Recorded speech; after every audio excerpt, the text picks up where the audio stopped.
Bonsoir et bienvenue à ce rendez-vous. Voici les principales informations de ce journal.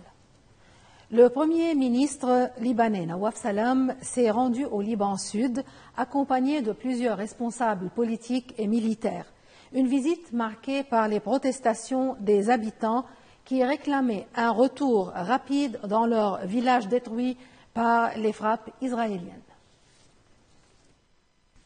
Le chef du gouvernement Nawaf Salam s'est rendu à bord d'un hélicoptère de l'armée au Liban Sud. Ce n'est pas une promesse, c'est un engagement, a-t-il affirmé aux habitants des différentes localités qu'il a rencontrées.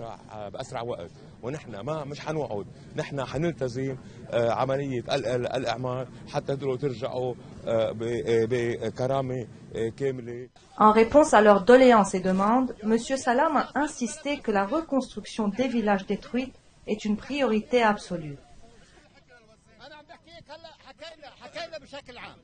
À Matlayoun et Khiam, il a échangé avec les habitants qui ont réaffirmé leur attachement à la libération du territoire.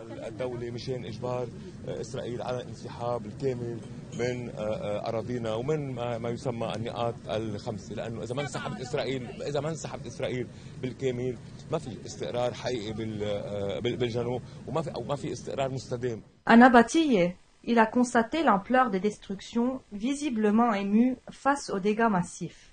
Le Premier ministre a aussi salué le travail de l'armée libanaise et de la FINUL, estimant que l'armée est la seule institution habilitée à défendre le pays et que les efforts nécessaires seront fournis pour répondre aux besoins de l'institution afin qu'elle puisse assurer ses devoirs. En présence des contingents de la FINUL, M. Salam a tenu à souligner l'importance du rôle de ces forces. Il leur a assuré que les personnes qui ont porté atteinte à la FINUL seront jugées et recevront le châtiment conséquent. Chaque année, le mois de mars met à l'honneur la richesse et la diversité de la francophonie à travers le monde. Au Liban, cette célébration revêt une importance particulière, s'inscrivant pleinement dans un paysage plurilingue où la langue française occupe une place dynamique et vivante. Pour en savoir plus, nous avons interviewé l'ambassadeur de France au Liban, Hervé Magro, et la directrice de l'Institut français du Liban, Sabine Scortino. Je vous propose de les écouter. C'est surtout des valeurs partagées, une identité commune. Et je pense que c'est ça qui est important à dire à nos amis libanais aussi, c'est que la francophonie, elle fait partie de cette identité commune et de ces valeurs libanaises. Et nous sommes très heureux de voir que le président de la République ait pris ça à cœur et confirmé tout son intérêt, à tel point qu'il nous a annoncé que cette année, la réunion phare de la francophonie, le 20 mars, se déroulera à Baabda, au palais présidentiel. Et c'est évidemment un signal très fort qui est envoyé à tout le monde. Donc la francophonie au Liban, elle existe, elle est encore forte. Certains disent que quand on compare avec le passé, elle l'est moins que précédemment, mais moi je pense qu'au contraire, il y a beaucoup de choses à faire. Et c'est le mois entier. Dans certains pays, c'est une journée où on peut se retrouver. Là, c'est un mois entier, avec des activités qui sont organisées par les différents pays francophones, pas seulement la France. Et c'est ça qui est très important. Va montrer encore une fois à quel point le français est une langue importante pour le pays. Et vraiment, pour moi, c'est une question d'identité et de valeurs communes. C'est ça que nous avons. Et c'est un atout majeur pour le Liban. Ici, nous ne sommes pas là pour nous battre contre les anglophones, au contraire, pour dire que ce plurilinguisme est la marque de fabrique du Liban, cette identité, et en particulier cette identité francophone, fait partie de la culture libanaise. Et pour le futur, c'est très important que le Liban puisse garder cette spécificité qui en fait un pays à part dans toute la région, et en tout cas c'est pour ça que nous travaillons ici et que nous sommes très heureux de voir que ce mois de la francophonie va prendre toute sa place au Liban. Normalement, la francophonie, c'est toute l'année pour l'Institut français du Liban, puisque ça fait partie vraiment de notre ADN, de la promotion de cette langue française. Mais le mois de mars, c'est un temps fort dans notre programmation parce qu'on va vouloir en fait mettre encore plus que d'habitude l'accent sur cette francophonie qui est attractive, qui est dynamique. Donc on va avoir une concentration d'événements. Cette année, on a une vingtaine d'événements sur lesquels on va travailler à Beyrouth, mais aussi en dehors de Beyrouth. Et ça, c'est essentiel pour nous d'aller au plus proche du terrain. On a pour cela la chance de pouvoir s'appuyer sur un réseau d'antennes de l'Institut français, sur 6 sites qui vont de Tripoli, Jounieh, Saïda, Der El Hama, Zarlé et Baalbek. Et donc on va adapter. Notre programmation, elle est extrêmement variée. Elle prend pour cible d'abord la jeunesse. L'envie, comme je disais, de susciter une envie autour de la langue française, d'activités francophones auprès des jeunes. Et donc on va avoir toute une série d'événements, des expositions qui vont être beaucoup centrées autour de l'engagement citoyen. Et je pense qu'avec ce qui se passe aujourd'hui au Liban, avec ce vent d'optimisme qui souffle, c'est important de montrer aux jeunes qui sont là comment ils peuvent s'engager concrètement pour l'avenir de leur pays. On a aussi des lectures de poésie, où là on va marier les langues, c'est très important aussi, des lectures en français, mais aussi avec en écho l'arabe, puisque c'est l'identité libanaise d'avoir ce mélange des langues et de ne pas jamais opposer l'une à l'autre. Une programmation de cinéma extrêmement riche, à Beyrouth et également dans les antennes, cinéma français, mais aussi cinéma francophone, parce que la francophonie, ce n'est pas l'apanage de la France, c'est une communauté d'acteurs. On est très heureux que l'Organisation internationale de la francophonie ait ouvert un bureau en 2023 ici au Liban. Il y a aussi tous les acteurs des autres pays de la francophonie et donc de pouvoir, pendant ce mois de mars, aussi faire des choses tous ensemble.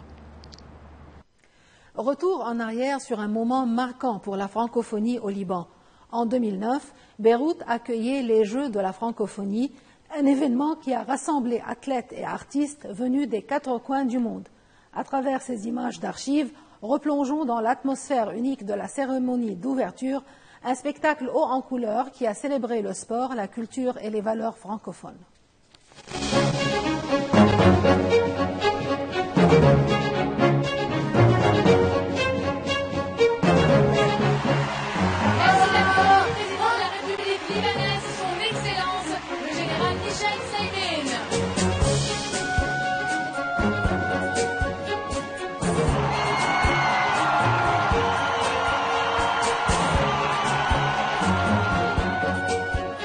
Altesse, Excellences, Mesdames, Messieurs, le Liban tout entier accueille la famille francophone.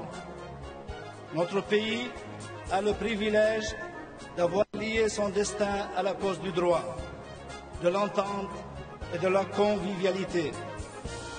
Ce qui unit la famille francophone, c'est le culte des mêmes valeurs et un humanisme qui nous porte dans la diversité des races, des religions et des couleurs, à penser et à proclamer que tout homme est une histoire sacrée et à prôner en tout temps la primauté des droits de l'homme.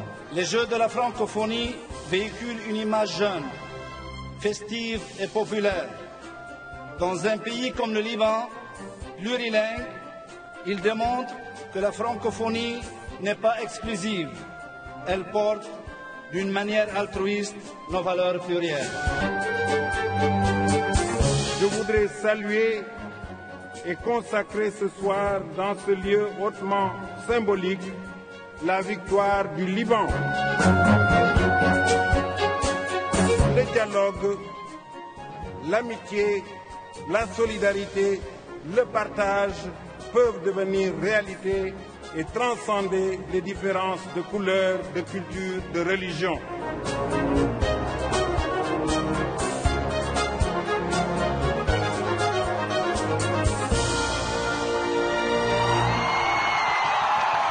Mesdames, Messieurs, bienvenue à la cérémonie d'ouverture des 6e Jeux de la francophonie, Beyrouth 2009.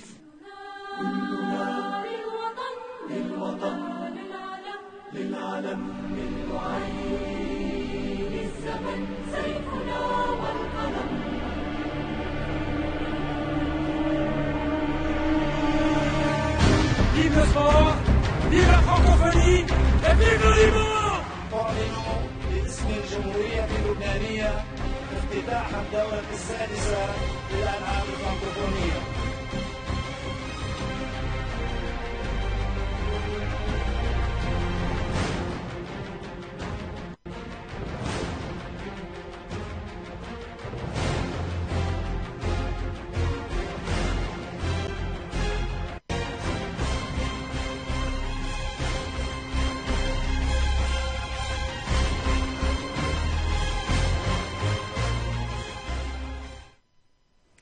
encore de la culture pour toute la semaine prochaine avec l'agenda culturel.